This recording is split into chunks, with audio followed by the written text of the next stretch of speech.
Hello, fellow mood readers. So, I made a poor financial decision in a bookstore. It was probably a bad decision to go to the bookstore in the first place, but when things are the way they are, sometimes you need the comfort bookstore trips. So, I figured we had some other book mail that I didn't go over, and so why not just do a haul this week? So, some of these are gifts. Some of them were bought for me or sent to me, and I'm so happy. I'm so excited because books. I'm so excited to read some of these, and I hope I get to them very soon. Currently, I'm reading Immortal by Sue Lin Tan. I did love Daughter of the Moon Goddess and Heart of the Sun Warrior, although my favorite book of that actually was Tales from the Celestial Kingdom. I adored the short stories in there, but most of all, I really loved how it gave you a story at the very end. It gave you the ending to the duology, and I was so happy with that. I couldn't. So I was really excited about Immortal. I'm currently, I think, over halfway now, so I hope to be finishing that one up soon. And I had debated picking up The Book That Broke the World by Mark Lawrence to continue on with that because the third book comes out soon or is out. I don't think it's out yet, but it's a series and I need to catch up on. So, and then very soon I think I will make a video, a little vlog about it, but I will be annotating the Jasad Heir and rereading that before the Jasad Crown comes out in July. So I am very excited for some of those reads coming up, but one of these or more might sneak its way in soon. So let's get started. So first up, this one sounded really good, and I'm not gonna lie, the edges kind of caught my attention, and so did this cover. But this is Blood on Her Tongue by Johanna Van Veen. It sounds really interesting, and I was like, ooh, I kind of want to read that. So Warren bought this one for me, and he bought the next book for me because he supports my book buying habits. I'll be fair, he adds to them an awful lot, so, you know, I can blame him for some of it. I'll give you a brief synopsis here. Let's see. This takes place in the Netherlands, 1887. Lucy's twin sister Sarah is unwell. She refuses to eat, mumbles nonsensically, and is increasingly obsessed with a centuries-old corpse recently discovered on her husband's grand estate. The doctor has diagnosed her with temporary insanity caused by a fever of the brain. To protect her twin from a terrible fate in a lunatic asylum, Lucy must unravel the mystery surrounding her sister's condition, but it's clear her twin is hiding something. Then again, Lucy is harboring secrets of her own too. Then the worst happens. Sarah's behavior takes a turn for the strange. She becomes angry and hungry. Lucy soon comes to suspect that something is trying to possess her beloved sister. Is it madness? As Sarah changes before her very eyes, Lucy must reckon with the dark, monstrous truth or risk losing her forever. So it sounds very intriguing, and I definitely would like to read it. It's not that long either, so at some point I will definitely be picking that one up. Next up is that other book that Warren bought for me, and that is A Language of Dragons. I've been eyeing this one up since it came out. I wasn't sure if I wanted to grab it. I don't know. Everybody's reading dragon books right now. I really wanted to read a little bit more dragon books, or at least get some dragon books. And it just, I'm sure you've seen it around. So this one takes place London 1923. Dragons soar through the skies and protests are up on the streets, but Vivian Featherswallow isn't worried. She's going to follow the rules, get a summer internship studying dragon languages, be smart, be sweet, and make sure her little sister never ever has to risk growing up third class. She just has to free one dragon. By midnight, Viv has started a civil war. With her parents and cousin arrested and her sister missing, Viv is brought to Bletchley Park as a codebreaker. If she succeeds, she and her family can all go home again. If she doesn't, they all die. As Viv begins to discover the secrets of a hidden dragon language, she realizes that the fragile peace treaty that holds human and dragon societies together is corrupt, and the dangerous work Viv is doing could be the thread that unravels it. So, it sounds pretty interesting. I like the code breaking in Bletchley Park. Yeah, anytime I think of Bletchley Park, now, or I read something about Bletchley Park, I think of The Rose Code by Kay Quinn, because I love Kay Quinn's books. But it just sounded interesting, saw it making its rounds, and I definitely do want to pick this up. It's not very long, so I think this could be a good quick read. So next up is the Illumicrate book for March. This one was March's book, and I didn't do a short for unboxing it, so I figured I'd put it in this haul here. And we have The Prince Without Sorrow. This is gorgeous. This is absolutely gorgeous. They did a very stellar job, and I'm not gonna lie, I am so interested. It's just so pretty. I'm very interested to see what this one is. I like how the back, you have to learn to be cruel before you can learn to be great. I'm definitely excited to see how this one is. I've seen like all of the covers for this have actually been really gorgeous, but they just did like an amazing job with this book. It's so pretty. And we got the nice end papers. I didn't show you the end papers. I usually do that in my unboxing, so we'll take a look here. They are different on both sides.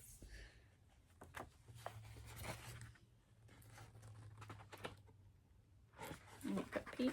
And there's the back. The foiling's pretty nice, but I have to say I really love the artwork on the cover and the edges. It's beautiful. I definitely can't wait to read that. So next up, I'm going to follow it with another Illumicrate book that I picked up. I didn't buy the others from Illumicrate. I bought them from Waterstones. But this one I decided to go with a Illumicrate version. I have the other two in hardcover, but here in the US, it seems we only got paperbacks for these, so I wanted the hardcovers to match. So, and the artist is one of my favorite book cover artists. Like every time I see one of his covers, I just really love it. And it's Tom Roberts. He did all of the books for Mark Lawrence for the Library trilogy, and he did Godkiller and Sunbringer, and now Faithbreaker. And this copy is gorgeous. I actually really like the color change that they did here. This is a really nice, these colors are just beautiful, and I love the covers. This one is a signed copy, but you have the art here. I'm not sure who did the hardback art, but I love his covers. Yeah, so this artist also did the artwork for The Tainted Cup and A Drop of Corruption. He did them for the UK covers, which those are the books that I bought because I saw that he was doing the art, and I really loved the colors and everything for those. So, but I am excited. I am fully caught up with this trilogy, and I can't wait to get into this last book. I believe it's only a trilogy, right? Yeah, the Fallen God trilogy. So I can't wait to finish this one off. I really enjoyed book 1. I really enjoyed book 2, so I'm ready. I can't wait. Might as well continue on into the next book with A Drop of Corruption, like I was just talking about. So I had this one ordered from Waterstones before, and look at this cover. It's so pretty. I love the colors. I really, really loved book 1. I gave it 4.5. I'm so excited for this. So I don't know how long it's actually going to sit on my TBR before I read it, because the first one was a lot of fun. The only thing I think that took me out was actually the modern swearing. I think sometimes pulled me out because Anna just, God love her, she has like the foul mouth, but I actually kind of pulled me out of the story a little bit, so I'm not used to that. And a few other small things like pulled me out, which is why it wasn't a full 5 for me. But maybe if I go back and I expect it, and it won't maybe it won't like pull me out or take away from it. Maybe the reread will be the read that I enjoy more, or it might actually happen with this one, so we'll see. I can't wait. Din and Anna, I I did devour that book, and it felt very different. Not enough people were talking about that one. I just really loved it. Like, you don't really get too often, you don't get murder mysteries and fantasy, I don't think. Or I haven't found any that are even anywhere close to this. Usually it's just a murder mystery by itself, but I love it. It's set in a fantasy world. I'm excited for it, and I can't wait. So this next book my friend sent to me. I did read a book by this author before. I read the first of the duology by this author, but I didn't love it. It was not for me. I believe it was also YA, so it might have just been one of the YA ones that just didn't work for me. But I was curious about this. I've been seeing it all over the place, but that's going to be The Scorpion and the Night Blossom, and this is the Fairy Loot edition. Allie kindly sent me this, and when I go see her, I will grab her a book in exchange. But this is a very lovely edition. I do really like the interior art. It's beautiful. So here's the back. And let's see. Oh, that is gorgeous. I actually didn't look at the naked hardback, but that is very beautiful. There were aspects of the writing that I did enjoy, so I definitely wanted to give this author another chance. Emily Wen Zhao. This is beautiful. And then, of course, Fairy Loot always has the reversible dust jacket. This is a very beautiful book, so I'm looking forward to giving this book a chance. I don't necessarily mind the trials in books, but I know others that's not something that they enjoy. So, and Allie enjoys it once in a while, but not a lot. So I'm excited to give this a try. Thank you, Allie, for this beautiful book. I can't wait to read it, to give it a chance. And next up, I have heard about this author, but I haven't read anything by him yet. Which the Last Unicorn was what I mostly see everybody talking about, but I actually picked up I'm Afraid You've Got Dragons. I've kind of been wanting it. It seems like fun. It seems like a nice, fun, short read. I do absolutely love, like, the end papers. Oh, the dragons. I wanted to try this author. And I still will definitely give The Last Unicorn a try, regardless of my feelings on this, because I've heard a lot of good things about that. We recently were watching some videos on YouTube, and not necessarily for this, but something just in them kind of piqued my interest and for like reading this. It had something to do with How to Train Your Dragon, and I don't know why it made me think about this, but it made me think about this. So I'm like, I kind of want to just really read I'm Afraid You've Got Dragons. So that might be one of my next short reads. It does just really seem like a fun time. So recently also, I've been seeing a lot of people talk about dragon books that they've enjoyed as well, and it made me wonder specifically why I never picked this series up. This is a YA series, but I don't know why I never picked it up. It blows my mind that I've never read it, and it feels like a missing gap now just because so many people have read it and talked about it. And I read one of this author's books. I read To Sleep in a Sea of Stars, but I did not read Aragon. So I am going to be correcting this very soon, and I'm going to be reading Aragon. So I picked this one up, and especially with the release of Murtagh, I kind of want to see what I missed, and I picked up Murtagh.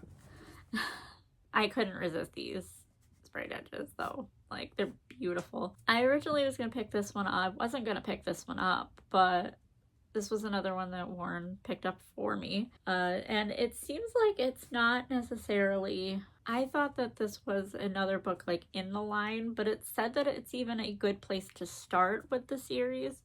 So I figured reading it somewhere in the middle of these might not be too bad of an option, or reading Aragon and maybe trying Murtagh. I need to read The Inheritance Cycle. End of story. So this is another dragon book series that I am definitely going to be trying, because what is wrong with me? Why haven't I tried it? With how much I love dragons. It doesn't make sense. Doesn't make sense. So next, I borrowed the first book of this from the library, and I really loved it, and I didn't continue on yet. So I figured, why not pick this up?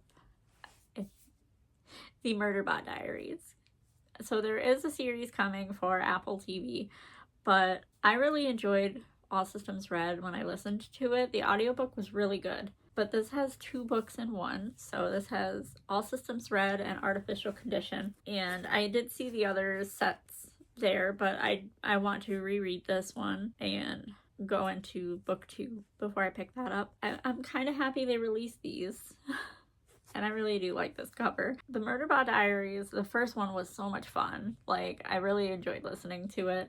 I kind of can't wait. I want to see the show. I wonder how it is. From the trailer, it does seem like it kept that sense of humor, and I really hope that it did a good job with that, because the sense of humor in this, it murdered me. Murdered me. Thanks, Murderbot. I really enjoyed this, and actually, I did pick up The Witch King on Kobo a while back. I think it was like $2.99. So that's another book by Martha Wells that I wanted to pick up. I'm definitely so excited to get to more Murderbot. I know it's a favorite of a lot of people who love sci-fi, and I can definitely see why. So going back and rereading it, because it's been a while. I think it's been more than a year or 2. They're all small books. I'm actually kind of glad they put 2 in each. So this next one, I'll admit, I actually adore Orbit fantasy. Every time I get an Orbit book, like just Hot Air is Orbit. Just Hot Air is Orbit. John Gwynne is Orbit. I don't know. So I just kind of, oh, look it. One Dark Window, Two Twisted Crowns. So I usually, with Orbit, I feel like a lot of it is something that I might enjoy. And every time I read like a synopsis, I'm like, I kind of want that. There's still some that I haven't picked up just because. But I am really curious about this one, and that's The Outcast Mage. When I saw they actually had a copy at my bookstore, I grabbed it because yes. So this one is the first of a trilogy. I am excited with this one. If you haven't heard of it, let's see. In the glass city of Amoria, magic is everything, and Nyla, a student at the city's legendary academy, is running out of time to prove she can control hers. If she fails, she'll be forced into exile, relegated to a life of persecution with the other magicless hollows, or worse, be consumed by her own power. When a tragic incident further threatens her place at the academy, Nyla is saved by Helios Akana, the most powerful living mage. Finding in Nyla a kindred spirit, Helios stakes his position at the academy on teaching her to harness her abilities. But Helios has many enemies, and they would love nothing more than to see Nyla fail. Trapped in the deadly schemes of Amoria's elite, Nyla must dig deep to discover the truth of her powers, or watch the city she loves descend into civil war. For there is violence on the wind, and greater powers are at work, ones who could use her powers for good, or destroy everything she's ever known. I was tempted to grab it on audio, but I don't know. I just wanted the physical copy. I wanted to read it physically, so here it is. And it's not that bad. It's not bad page-wise. Like, I've seen way bigger. I was just holding way bigger. So we'll get to that soon, too. So we're in the home stretch. We only have a few more left. The next one I'm not going to linger on too long, because I'm sure you're probably already sick of hearing this author's name come out of my mouth. But, of course, I had to pick up Nettle and Bone by T. Kingfisher. Another nice short one. So with this and A House with Good Bones, I have a few other small books to read, and I can continue on with The Saint of Steel. I'm still going to be going through my T. Kingfisher phase. I'm going to follow this until the very end. And I'm excited because a lot of people actually told me that this one is one of their favorites or have recommended it. And thank you to everybody who told me to read Nettle and Bone. I have it now, so I will be reading this very soon. More T. Kingfisher is only just going to make me happier. That's how I feel. And I heard there's a new book this year. I'm excited. I can't wait. I will be ordering that and talking about T. Kingfisher again. No apologies. I won't apologize for myself. So the next book, I have watched his reels for a very long time, and I've always enjoyed them, and his audio is everywhere on Instagram. But Easy Cat, if you don't follow him on Instagram, go follow him on Instagram. House of Frank was a book that he talked about, and I saw it at my bookstore, and I absolutely love this cover. It's beautiful. It sounds cozy. It sounds perfect. But this is an Easy Cat Press book. It's by Kay Sinclair, and it sounds warm. It sounds cozy. It sounds like something that I would want to read when everything is too much, which is a lot of times now. And that's when I will be pulling out all of these cozy books that I have stashed away. I have Bookshops and Bone Dust. I've got You Can't Spell Treason Without T. I think that's probably cozy. And I have Spell Shop. So I have some of those like lingering there for when everything is a little much. And this one kind of sounds like a very good book for when everything's a little much. It just seems like it's going to be a warm hug of a book. It says, a warm and hopeful story of a lonely witch consumed by grief who discovers a whimsical cast of characters in a magical arboretum. I couldn't not pick it up. Okay, so the next book. Don't come at me. I haven't read the first book yet, but I did see Lady Mare's video, Lady Mare Reads. You could check out her YouTube channel also. She talked about these, and I picked up the first book because it sounded really interesting, and I haven't read it yet, but the first book is actually Sons of Darkness, and I just haven't made it there yet, but I had it on the shelf, and now there is no excuse but to pick it up because I have Dance of Shadows now, and it is chunky. That's why when I was saying, like, some of those other books are not that big, because look at this. It's actually kind of really hefty. These are beautiful. I'm not gonna lie, I wanted my set to match, so I wanted to make sure I got this before it was gone or vanished, you know. But I wanted to definitely give this a try, and now that I have the second book, if I really like the first books, sometimes I like to go straight into book 2, so I never know truly if that's where this is gonna go. So that's why I wanted to pick up book 2. I am happy that I did, because now I have, and then actually the first one's not as chunky, but it is still a little chunky. But I'm excited to read all of these. There are some that are going to take more priority over others. I'm looking at probably Drop of Corruption, because I don't think I can wait that much longer to read it. It came out April 1st, but I think I had it ordered just a little bit after that, and I got it in, and it's been sitting here, and I didn't pick it up yet. I'm kind of leaning towards that one now next. And then I have The Book That Broke the World, like I said. I have that kind of situated, but I might go into one of those fun books like I'm Afraid You've Got Dragons, or like a smaller dragon read like A Language of Dragons. So I may pick up one of those in the meantime. And I currently am reading dragons. Like I have Dragon Riders of Pern, like I said in a previous video. I am working on a vlog for that. So I'm not sure when you'll see that yet, because I am not sure exactly if I want to do like 2 books per video or if I want to do 1 book per video. I still haven't decided, but I am almost on with the first book. So, but I have that going, and then I have Immortal by Sue Lynn Tan right now. So it's something. I have now a stack of books that I have to read. I want to thank you all so much for watching. I just keep adding to my already big TBR. If you've watched this far, put a stack of books in there for me, and let me know if you've read any of these and which ones you think or which ones that you maybe also picked up or you have as well. I can't wait. I'm so excited to get to them. It's been really fun talking books with you. So So until next time.